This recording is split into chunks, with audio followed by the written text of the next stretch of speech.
Choosing Chaos, Solo Motherhood by Choice, the podcast for women who are done waiting for the one and ready to become the parent on their own damn terms. We're talking fertility, pregnancy, emotional chaos, and the village that it takes to raise a kid. Sometimes you're crying in the bathtub. Sometimes you're crying because your toddler bit you. And sometimes you cry because you chose all of this. Welcome to Motherhood, solo style. Let's get into it.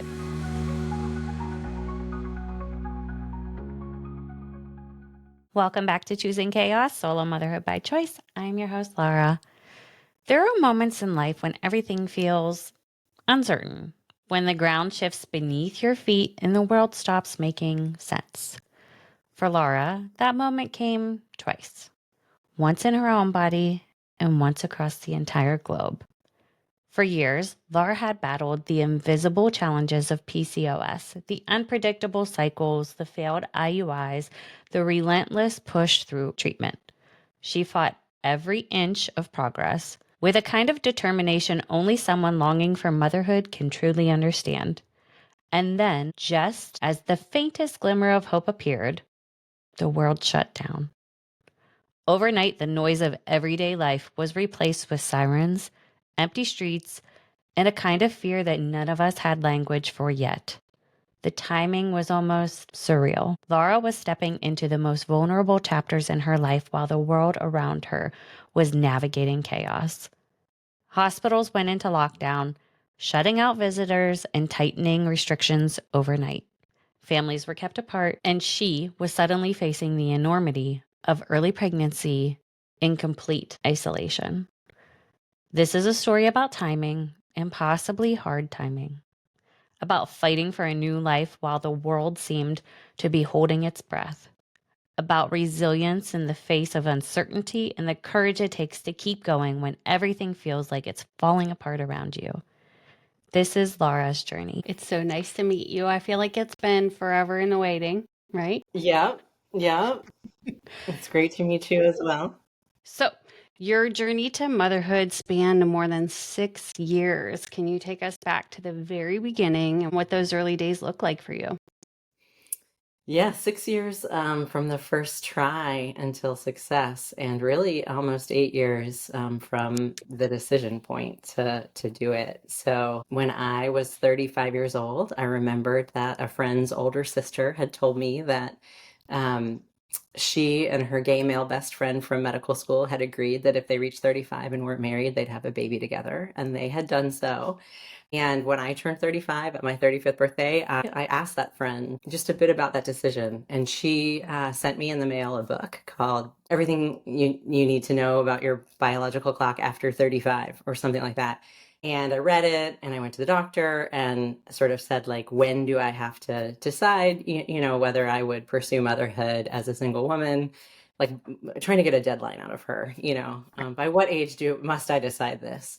And she just kept saying, like, I can't give you that answer. And she sort of finally, the third time I asked it, said, like, you don't do this unless you're ready. And I did not feel that I was ready. I worked in the nonprofit sector. I lived in the Bay Area, most expensive part of the country, working on a pretty limited salary. And the idea of being able to afford having a kid on my own just seemed unreachable at the time. Maybe 9 months later, I took a sabbatical from work and went out to New Mexico for 6 weeks and was planning to spend that time doing creative writing and photography that I never had time for. I worked a ton of hours in that nonprofit, 70 hours a week or so. And so instead, on the sabbatical, I did a lot of resting. And I did write, and I did a lot of photography, but I also slept 10 hours every night. And about 4 weeks after I got to New Mexico, I was on the phone with my mom, and she said, what did you go to New Mexico to find? Mm-hmm.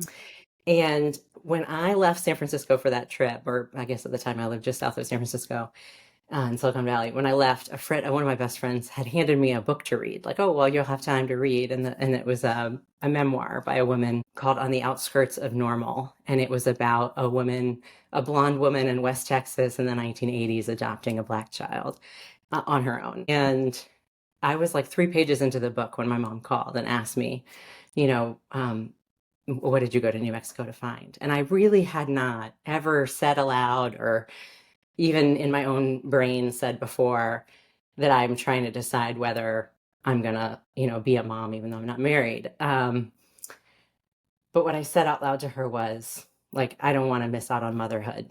I don't want married, like not being married to keep me from being a mom.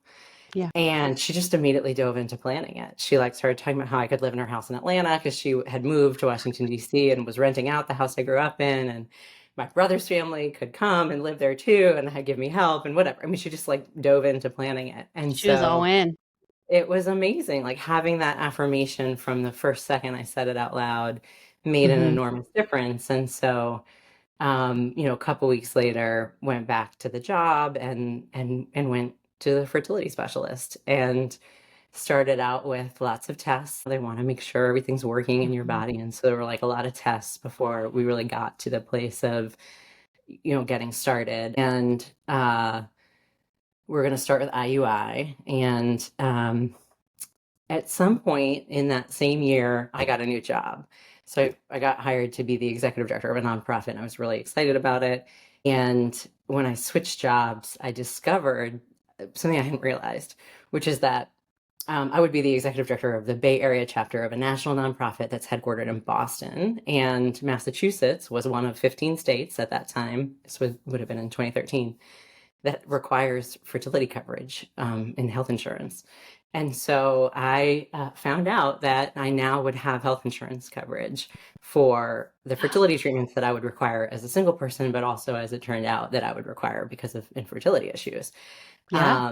And I had found out when I was 19 that I had polycystic ovarian syndrome. So I'd always known I would need fertility treatments, but now I had insurance coverage. So it was like much more was possible. And so the insurance required 6 rounds of IUI before they would cover IVF. And so IUI was the clear starting point. And I did all 6 rounds. The same year that I was for the first time, I was a first time executive director of a nonprofit, learning all the ropes of like building a funding base and building a board and building a staff and all of that. At the same time, I did 6 months, 6 months in that first year, I did a round of IUI. The first three, we did not use fertility treatments, and those were all unsuccessful. And then we did another one with fertility treatments, and we sort of did half around that time because it was clear that nothing was different with the fertility treatment, like nothing had improved. So we didn't do that transfer that time or whatever. I don't, it's so long ago, I don't remember the right terms, but and so it was really 6.5 rounds of IUI that year. And then the next 3 rounds we used fertility treatments, and none of them worked. And I will Oh, say gosh. that, that I'm first sorry. time that I went so I was living in San Francisco at the time, and I have this like visual memory of like driving up, like, one of these giant steep San Francisco hills with like the Lumineers blasting in the car and, you know, getting almost to the clinic and just this like movie like moment, of Yeah. sort of cresting this hill and this song that was just like so apropos of the emotions I had, and just feeling like this is the most momentous moment of my entire life. Like I'm about to go become a mom. That's what Yeah. I thought the first time I went for IUI. I'm going to leave this day, on the path to pregnant. And to have it, over and over and over again not be true, and each time I believed even more than the last that I was pregnant. You Yeah. get some aches, your breasts ache, or you have a cramp, and you just think, or you're a little extra weepy or cranky, and Bloated. you just Yes. think like it's Hmm. happening, I'm pregnant. And one time I really thought I was. And the doctor said she thought that probably that time the embryo did implant in the uterine lining, probably that time, but it didn't go further. Oh. So let me ask you this did you use the same donor for all six? Gosh, I can't even remember IUI anymore. For IVF, I used two different donors. I think, Okay. and I think I used a third for IUI. So I think there was one donor that I used for all 6 IUIs, and then I did 3 egg retrievals with IVF. I did 5 egg retrievals with IVF. And the first Wow. one, I used one donor who sold out. And so then I used a different donor for the next 4. And in some ways, that proves, even though the first one had the most amazing bio that like any child would be so proud to see, because this guy was a world-class rock climber and had like his lithe body like spread across, you couldn't see his face, but you could see him like clinging to some sheer rock face. That was just incredible. And it would have been very cool to someday show my little boy. But um, uh, there have been numerous medical issues with children that have been born from his sperm, that the sperm bank reports to anybody who's Oh, purchased. So it sounds like serious medical issues. So in a sense, it's oh worked out wow. well that did sell out. And then, yeah, for the next 4 egg retrievals, I used one donor. But so Okay. the IUIs were different. And all 3 of these donors would all fit the description of outdoorsy scientists, just like my dad. Oh my gosh. So, So was your criteria to look for somebody that was like sort of relatable as far as activities and athletics would go? I think at first I didn't really know how to approach picking a donor. I found it really Yeah. overwhelming. I was expecting to be given like a binder. I did this, my first 6 IUIs were all in 2014. I thought there would be like this binder that I flipped through, like you'd sort of seen in movies, or I don't know where I got that image. But they were online profiles and they just looked the same as like a Match.com profile, which I was also on. Mhm. And so, it was really disconcerting. And the first time I tried to pick a donor, I couldn't. I really felt like maybe I can't do this because it's too weird to like concoct a baby, like to pick. I can set all these filters for height or hair color or ethnicity Right. or religion or education level. Like there are all these filters you can set. And I felt uncomfortable, like I'm sort of engineering a child. Right. And I really felt very stuck the first time I tried. And I called one of my best friends and I said, I just don't think this is something like I can do alone. And she said, nobody should do this alone. And I said, yeah, but I have to. And she's like, I don't mean the baby part. I mean picking the donor. Like I'll be there in 10 minutes. And she drove Oh, over. And then we narrowed down the list together. And, I really just picked height. I picked same. hair color. I picked dark brown and red hair, thinking that would blend well with mine. I have the blondest little boy.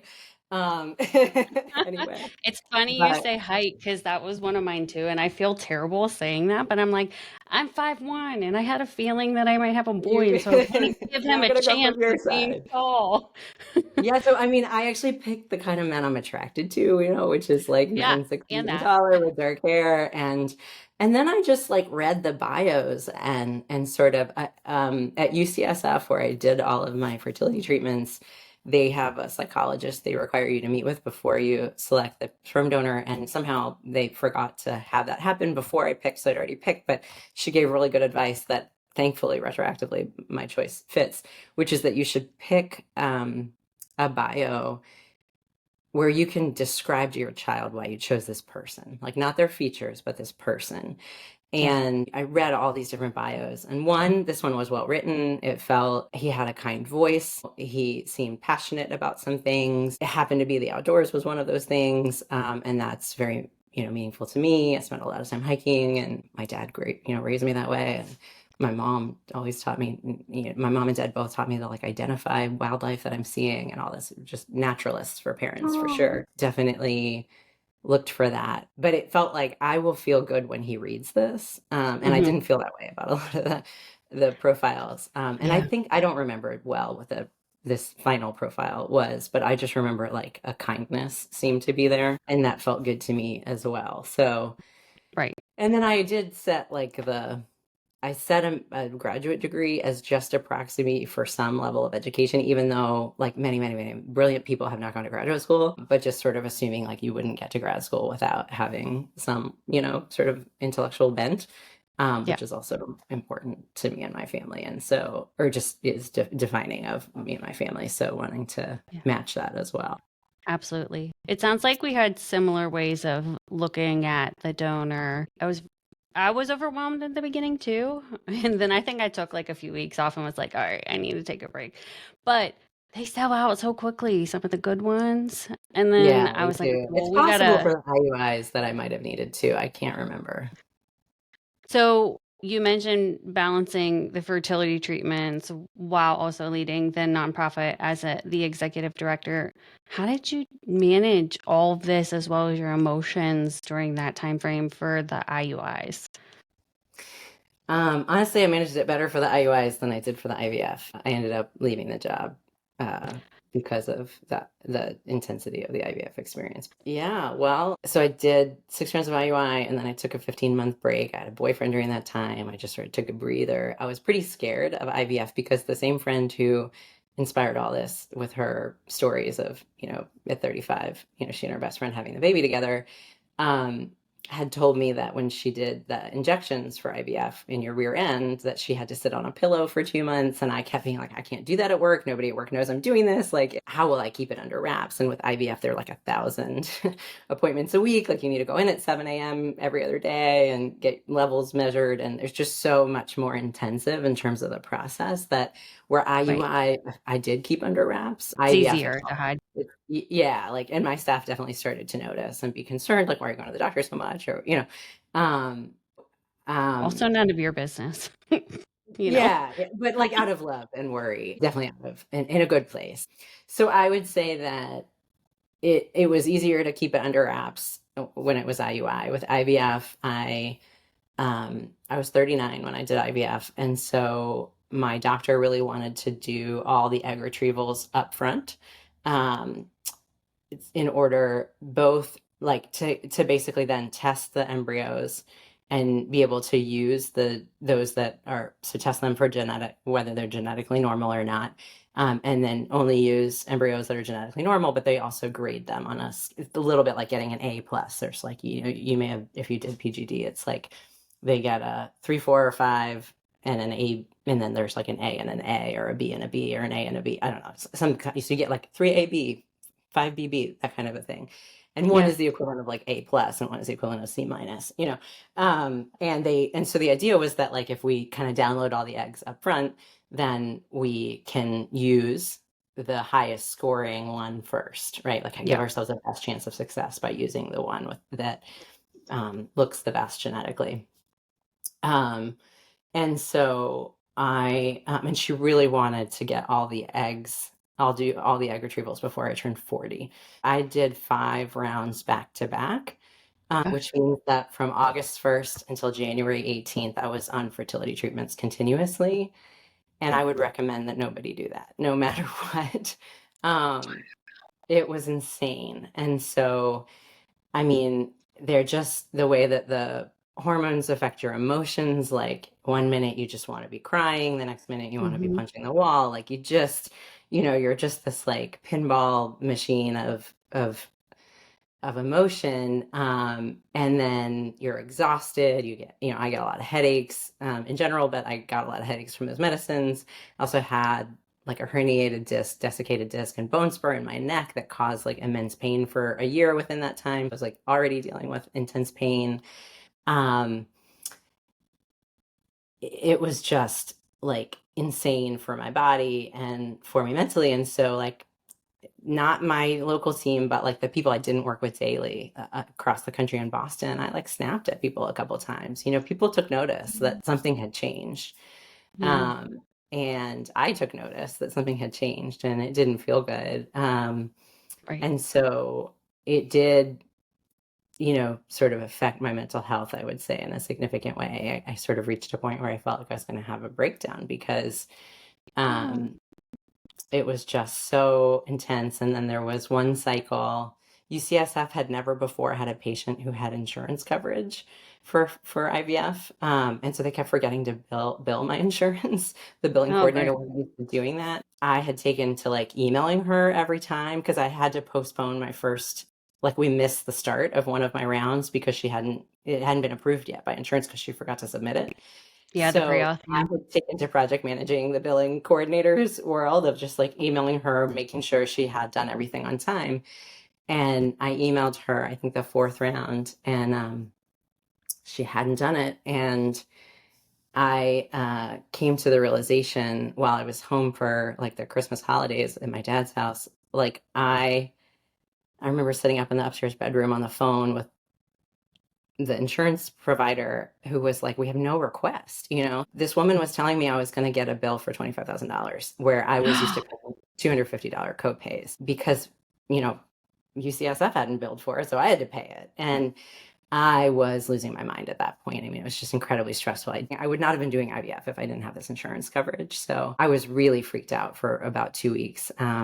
when and then Unnecessary stress for you, that's for yeah, sure. and it actually surfaced another issue at the time that like the way Oh we were god. splitting up the IVF to do the egg retrievals first and then we do the transfers second, that wasn't really approved either. And so she told me that I was like sacrificing every round that we did an egg retrieval and didn't transfer, that I was sacrificing that transfer being covered. She Oh told me this gosh. after we had done 5 rounds and out of 6 that insurance would cover. I was really like very high level of stress. And I spoke to the national CEO of the organization asking for help, telling him what I was doing and asking for help. And he didn't see a way to provide it. And so I gave notice Oh of just gosh. like, it's not going to work for me to Yeah. manage both of these things, which was heartbreaking. It was my favorite job ever. I wanted to do it for 10 more Yeah. years for the rest of my life. Yeah, And pretty that had to intense. come with some emotion too, because you love this job, you were getting the coverage for the healthcare. So then I'm It was very assuming you didn't have scary. anything lined up. Yeah, because it was It was very, very it scary had for to that be. reason. And I was supposed to do my first embryo transfer that January. After that Mm, January 18th egg retrieval, I was supposed to go straight into a transfer. And I talked to him in early January, and so realized like I sort of really stressful day of my life yeah. figuring out all the whole my whole story comes back to a set of phenomenal friends being like a huge part of this. Another one of my best friends. I called each of them and I didn't reach anybody. It was like the middle of the workday. But the one that called me back first is my most rational friend. And she said, you know what, like I think that if you go through with this transfer, this embryo transfer with trying to get pregnant with these embryos tomorrow, I think that the risk that you become pregnant and unemployed at the same time is very high. Um, because you've told, them you're going to leave this job. And I meant like in many months, but still, just, she just said, I think that risk is too high. And I agree, just that would be terrifying, right? Like, what if you can't Right. get a job pregnant? You can't, you're going to be discriminated against in the hiring process. Hmm. You can't Which like start hopefully they wouldn't having do, dog but it maternity happens. leave. It was very, very scary. And so made the really hard decision to cancel that transfer and Yeah. took then it was like another 10 months before I actually left the job, like hired my successor, onboarded her, all of that, and then took a while to consult and work part-time for another 15 months, caught my breath in a really significant way, both physically and emotionally. And while consulting, that's not like self-employed, didn't feel that I could pursue IVF during that time because of the risk again of like, if I just to take on so much expense without knowing your income, too terrifying. Especially I lived in San Francisco, just such an expensive place to live. So um, Yeah. didn't end up going back, ended up taking a second 15-month break that I didn't really want to take, but wasn't certain, that it would work out, but was really looking while consulting, looking for a job that could keep me involved in the nonprofit sector, which I care deeply about, but Right. not be on the front lines of making impact. And so was looking in philanthropy, which is a quieter way of being involved, and finally landed a wonderful job that's been for the last 7 years, like incredibly supportive. And you know, Amazing. um, not 6 months into it, I started IVF again, and first Wow. round didn't work. Last final round in the whole process was the one that won. So So very very life threatening. that's a lot to go through. That's Yeah. also a very long journey for you emotionally, mentally, physically. God bless you, because IVF is not easy. I will say the one thing that ever went right in my whole journey, so many parts of the journey were really challenging and continued to be even after I got pregnant because I got pregnant in February of 2020, 1 month Yes, we'll before get into that for sure. Yeah. lockdown. The one thing that like sort of went right was because I have polycystic ovarian syndrome. The doctor had told me when I was 19 years old, I was totally freaked out that I wouldn't be able to have children because in essence, you don't ovulate when you have this. And he said, like, not to worry about that. It's basically built-in birth control until you want to get pregnant. And then, fertility treatments will make it work. And every single woman I know, PCOS is quite common in the US and probably around the globe. And like I have probably 8 or so friends that have PCOS. They all have children. Everybody's able to get pregnant either on their own or with fertility treatments. The sort of upside of having PCOS is you haven't been ovulating all these years. You haven't been flushing all those eggs out of the system. And so I actually had a surprisingly high egg count. And so we did the 5 egg retrievals, not because I needed 5 to get enough embryos. I had 9 genetically normal embryos after 3 rounds, which was more than we needed. We were only going for 6. And we did 2 more rounds because my doctor said, look, you're always saying if some wonderful man falls from the heavens, you'd love to have the baby that way. And your insurance coverage, like you're paying a $250 copay for this each time. Why don't we just download some eggs that you freeze as well? And so the last 2 egg transfers were just eggs to freeze. I am now 48. He has not fallen from the heavens.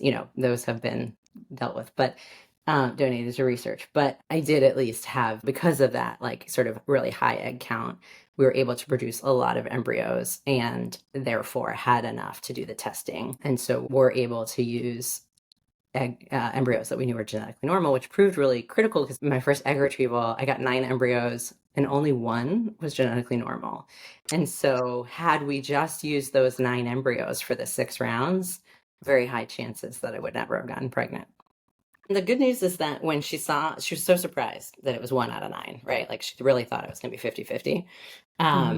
And so she changed the approach for the next set of rounds. And we did a long luteal phase, which is why it was like 5 weeks of hormones instead of 2 or 3 each time, which made it more intense. But the doctor was absolutely able to adjust for, like, she took a stab at what she thought would be the problem, and it did. Like the next 2 times I got 50% each time were genetically normal, so much higher rate of return.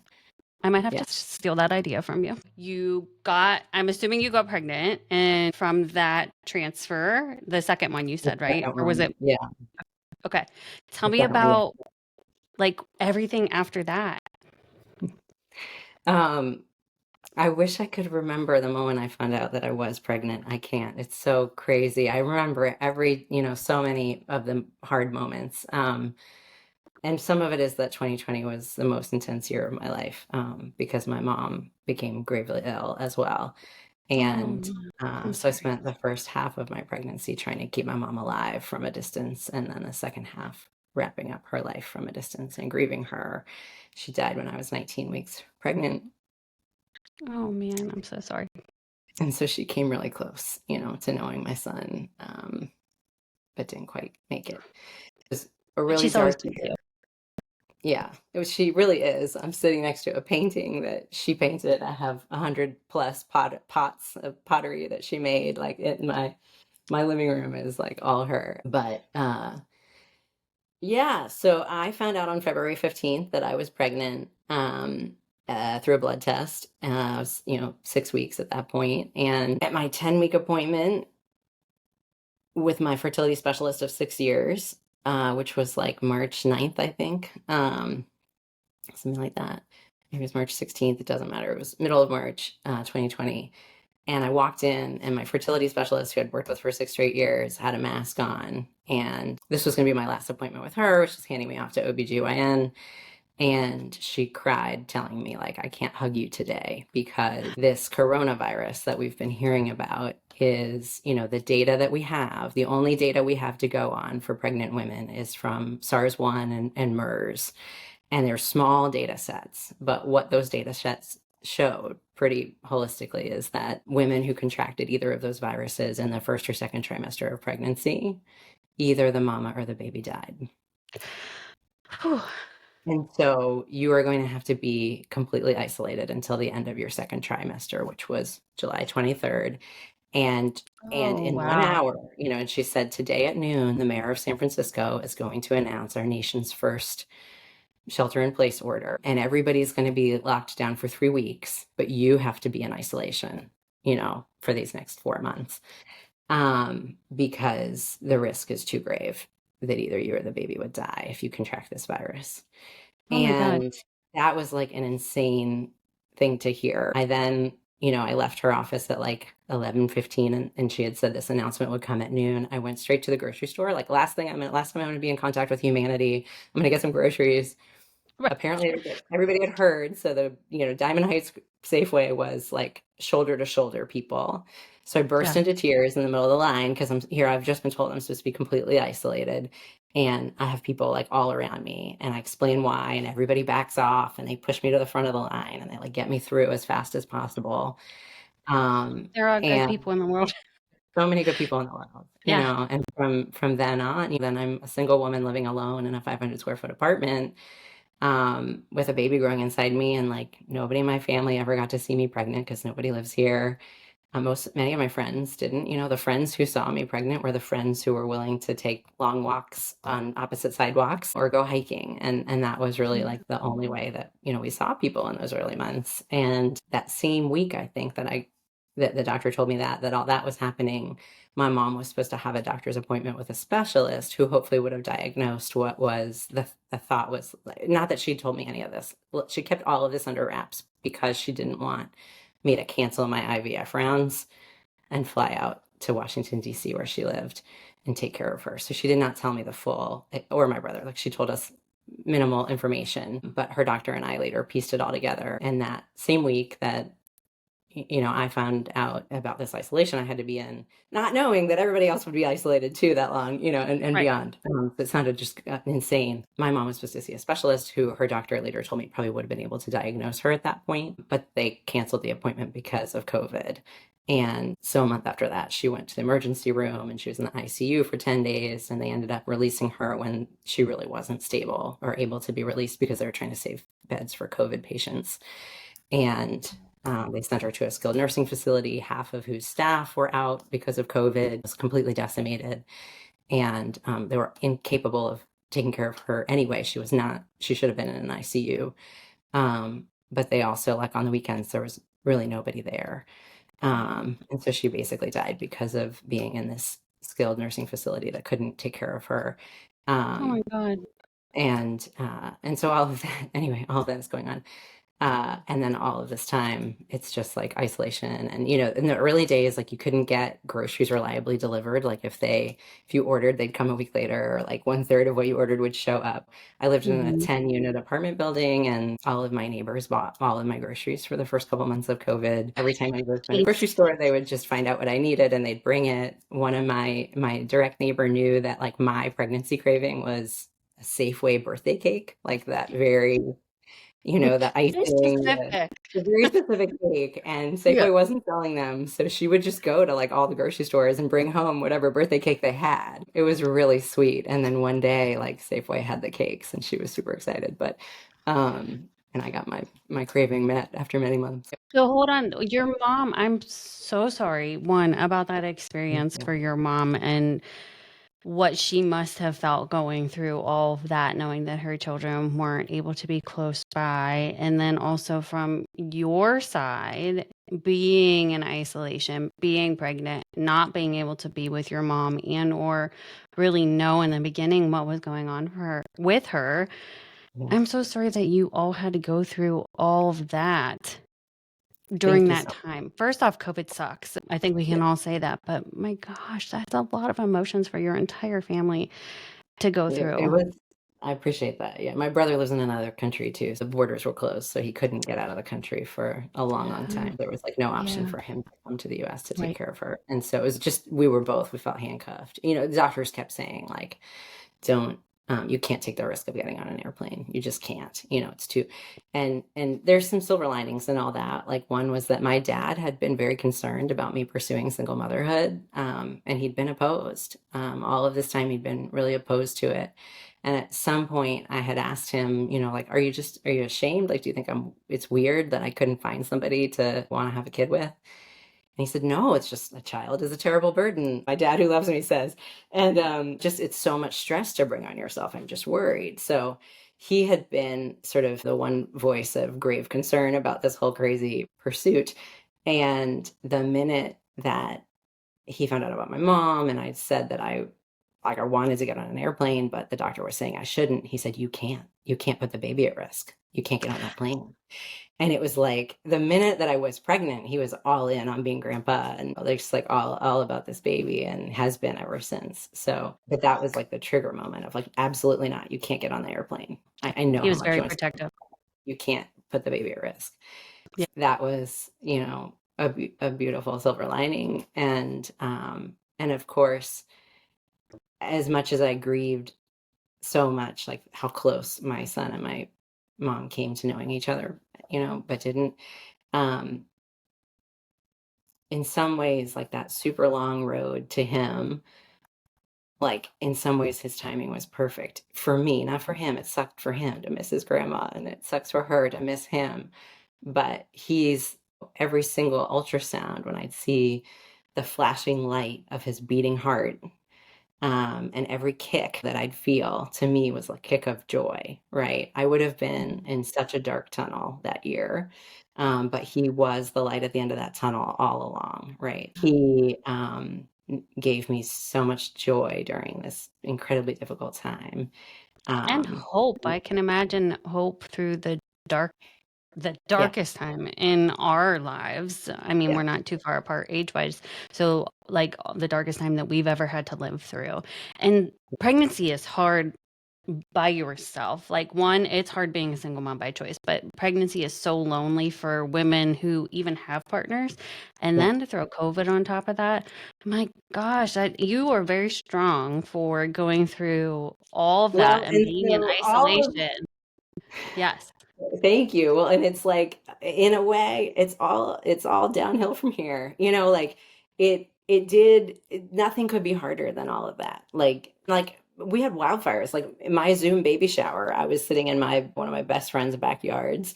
She was inside on a computer. Another best friend was in the garage on a computer. We and in the middle of the baby shower, and then everybody else was on Zoom. And it was actually wonderful because my brother's family were there from Spain. Like people from Georgia, where I grew up, like people from all over the globe could be at my baby shower. Many more people were there than could have been otherwise. And my friends did like an amazing job with this Zoom baby shower. And there was like stuff in front, there were gifts and like all the silly stuff. I was sitting in the backyard alone with it. But in the middle of the baby shower, we all put on, and I had this like really pretty floral wildfire mask that I had picked out to go with my dress because we were having massive wildfire smoke in the August of that year. So 2 months before my son was born. So really unhealthy. Like we had to go inside. We couldn't stay outside Yeah. for the second half of the baby shower. I had to go into the garage and shut the door and just be 20 feet from our friend, even though I wasn't supposed to be, because the smoke would be really bad for the babies and me. Right. Yeah, it was like a apocalyptic year in a lot of ways, but like for that to be the beginning of it, right? I was so worried all along about how hard single parenting would be, and it is, but it just all feels like cake after that year. Like We I survived the know, hardest year. I know that I can handle anything that comes Yes, because I already absolutely. have handled like the craziest stuff that could have come all at once. Yeah. Yeah. I say a lot of us are extremely strong and we're independent people, but you have certainly seen it all and been through it all. And here you are to tell your story about your amazing son and your experience. It's just truly remarkable and inspirational for sure. Tell me, Yeah. who He's did you, or how, I guess did you decide about who would be in the delivery room with you? I asked a couple of my best friends if that was something that would interest them. This was because of COVID. In only a few weeks earlier was it even allowed that you could have like a person and a doula. Prior to like 2 weeks before I gave birth, women were having to decide if they had a partner, like their partner or a doula. I had the choice Ooh. to have somebody with me and a doula if I wanted.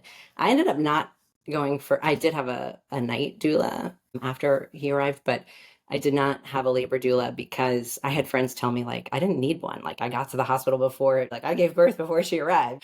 It could be a waste of money and they're expensive. Mhm. I needed to be choosy about where I put my money. But so I had one person I could choose every 24 hours. Nobody could come and go. These were because of COVID policies, but anybody who came in could be there for 24 hours. And then if they stayed 24 hours and a minute, they'd have to stay, nobody else could come in until another 24 hours had passed. In the end, two of my best friends agreed to take 24-hour shifts. They both had husbands and two children at home each. They didn't want to each be, I was getting induced, like we knew it could be 3-4 days in the hospital. They couldn't do that, but they were each signed up for 24-hour shifts. And one of them had really, she told me that she'd actually considered becoming a doula earlier in her life. So she was really excited to be there for labor. So we had her go first. And she and I lived 3 blocks apart. We've lived near each other for ages. We went to college together and grad school together. Um, and so she walked over and drove me to the hospital in my car, and then took it home. And then it was another 24 hours before, because I was induced, very slow process. Another 24 hours before I called her and said, like, you should come.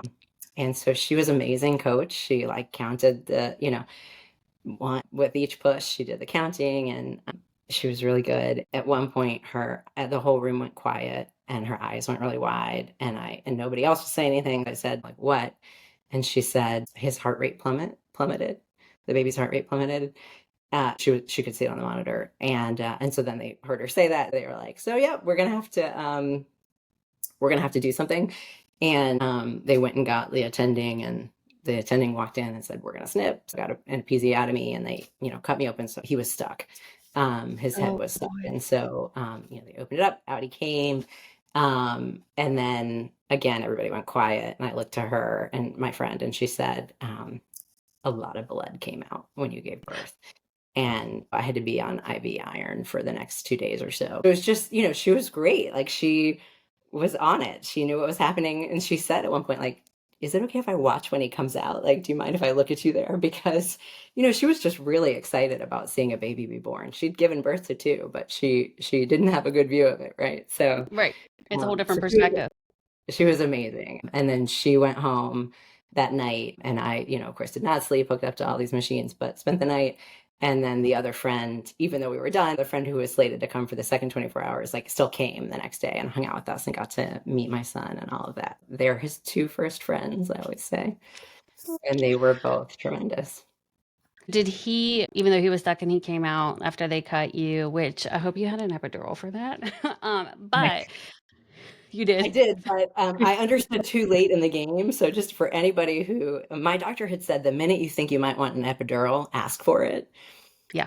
And despite her telling me that, I waited because it was, they tell you with an induction you might be there 3 days before you go into labor, and you can't walk and you can't eat once you have the epidural. So I didn't want to spend 3 days like that. And so I hemmed and hawed for 20 minutes, at the end of which I was like, "Oh my God, I will not be able to survive this pain." Like, it accelerated so rapidly. I need the epidural right now. And then learned that the one anesthesiologist was with somebody else at that time. So had to Ugh. wait for him to come 20 minutes. By the time he got to me, there were, contractions were 2 minutes apart. So he had to get everything set up and just like dive in to get this needle in my spine in less than 2 minutes. And he did. And then it took an hour and 5 minutes to kick in.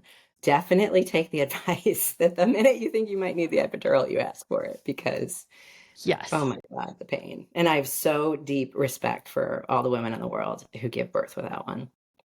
Yeah. I would agree with that as well. I had ended up having to have two epidurals because the first one, I was there for a while too with an induction, but the first one ended up coming out of my back around Oh, 8 centimeters dilated. And oh so God. I felt that 8 centimeters dilated for quite some time, and nobody like actually believed me for a while. But then I had to sit through another epidural at that time frame. And Wow. I would sit through an epidural every 5 minutes if I could, over feeling 8 centimeters dilated. So God bless Yeah, all of the women who don't get the epidural, it's because I don't think I unbelievable. could ever do that. Superhuman strength. Yeah. Yes, for sure. He came out, he did his cry. You heard him, like, he was fine, right? No Mm. concerns about They're him really needing to healthy. go to the Yeah. NICU. Yeah. Oh my He was gosh, that's amazing. perfect. And I always call him my little peanut. Like, he was 6 pounds, 10 ounces. He wasn't a big baby. And, my friend took all these pictures, and there's one where, he's like this little tiny thing against me, like I'm, bare chested, and he's got this huge diaper on. It's like way too big for him. And he just fits like right here, and now today he's 5, like he's this big boy, and he still puts himself, he still snuggles, but it's like arms and legs falling out. And, all around me. Yeah, I just couldn't believe how tiny he was. And we spent 3 nights in the hospital. Well, one night before he was born, and they kept me 2 more nights because of the low iron. Yeah, the And bleeding. and they would have kept me another night. They were open to it. They left it up to me, but I was like, we gotta go home sometime. My friend came back, the one who brought me to the hospital and who did the labor with me, came back and got me, and brought us home. And my neighbors had like decorated the door of our apartment and decorated the front of the building Oh, for like welcome home Max. And It was really beautiful. As we close on part 1 of Lara's story, we arrive at the moment everything changed. We followed her through the relentless climb of infertility, the complexity of PCOS, and the emotional toll of treatment after treatment. We've sat with her grief as she navigated this slow, painful loss of her mom, all while the world outside was shutting down. And we felt the weight and the wonder of her pregnancy during a time when nothing felt certain, leading all the way to the day that she finally delivered Max. Part 1 has carried us through the storm, through the years of longing, layers of grief, and through the extraordinary moments when hope finally took shape in her arms. But Laura's story doesn't end here. It doesn't end in the delivery room. In part 2, we enter a brand new chapter, bringing Max home, stepping into a life as a new mom in the middle of a pandemic, and learning to navigate the newborn phase without the support system she imagined would be there. We will explore Max's early growth, Laura's adjustment to life as a new mom, and the deliberate building of her village in a world still finding its way forward. Take a moment to breathe and join us for part 2, where Laura's story continues, this time with Max in her arms. If you want to follow along with more stories like Lara's, you can find us on TikTok, Instagram, and Patreon. And we would truly love to hear more from you and your journey to and through motherhood as a single mom by choice. Your stories are what keeps this community strong, connected, and seen. Thank you so much for joining in on this conversation. Until next time.